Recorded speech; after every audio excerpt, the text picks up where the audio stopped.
Allez, qu'est-ce qui s'est passé au niveau des VE cette semaine? Bon, on va faire le résumé de la semaine comme tous les dimanches. Pensez à vous abonner à Tesla Tib, la chaîne 100% Tesla également. Lien dans la description. Smart Hashtag 3, une batterie de 49 kWh et un prix d'accès en baisse pour le modèle. Selon RTE, 20 millions de VE tireraient seulement 6 à 7% de plus sur les réseaux électriques. Donc pas de quoi être catastrophiste et dire mais il va falloir construire 10 000 centrales en plus. C'est faux. Alors, Lancia Epsilon EV, première image de la future voiture électrique. Bon, pas une grande révélation cette image pour le coup. On reste sur notre fin. UFC, que choisir? Critique, pas le sport, critique le déploiement des bornes de recharge et propose des solutions.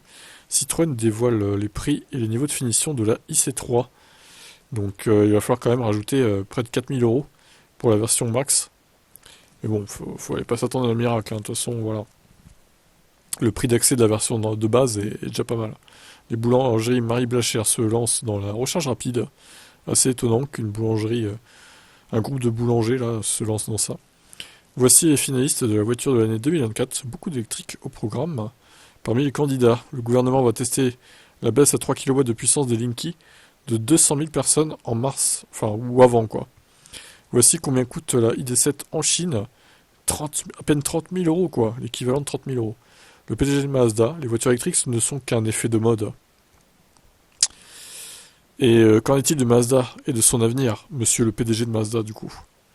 À mon avis, ça va pas durer non plus très longtemps, si vous continuez comme ça, chez Mazda. Lotus va déployer ses propres bornes de recharge rapide de 450 kW en Europe dès l'année prochaine. Greenpeace, la flambée des SUV thermiques annule les gains climatiques des véhicules électriques. Kai Shiyu, une mignonne petite citadine électrique chinoise, à un prix contenu. Bah, pour une fois, elle est pas moche, contrairement à la Wuling EV, là, qui est moche, mais pas cher du coup. Mais celle-là, ça valait une bonne bouille. La 4L existait déjà en électrique dans les années 70, incroyable. Quel pays propose les plus fortes aides pour l'achat de VE? Petite liste sympathique. Destin dévoile une batterie LFP révolutionnaire, avec une charge très rapide pour une batterie LFP du coup. Mais là, je sais pas ce qu'ils ont ces dernières semaines, ils enchaînent les batteries révolutionnaires quoi, c'est incroyable. Stellantis baisse les tarifs de son Peugeot 2008 et de son Jeep Avenger, il était temps. La Honda E tire sa révérence dans l'animal plus total. Ensuite, on a la Renault 5 électrique, les capacités de batterie, donc il y a du 40 et du 52 kWh. La version de base niveau batterie aura moins d'autonomie que la IC3 par contre.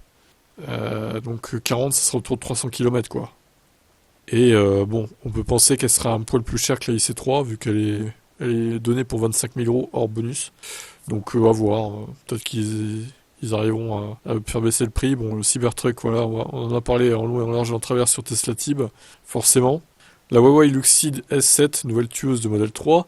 On a reparlé vite fait ici du Cybertruck, bon, pour boucler la boucle, parce que c'est sur cette chaîne il y a 4 ans que j'avais présenté le Cybertruck. J'avais fait un live de présentation, que je m'étais levé à 4h du mat pour voir ça. Donc voilà, il fallait boucler la boucle quand même. Mais on en parle plus en détail sur Tesla Tib, du coup. Selon Consumer Reports, les VE sont moins fiables que les thermiques. Ça c'est de la connerie ça. Smart Hashtag 3, les prix dévoilés pour la France. Elle est donc éligible au bonus pour 2 semaines seulement. Donc on rappelle que le 15 décembre, on aura la liste des modèles, des premiers modèles officiels qui auront le bonus pour l'année prochaine. Uniwheel, le groupe Hyundai qui révolutionne la conception d'une voiture électrique.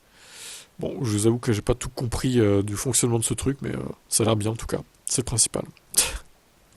En Écosse, des bactéries sont utilisées pour recycler les batteries des Nissan. Ouais, c'est bizarre.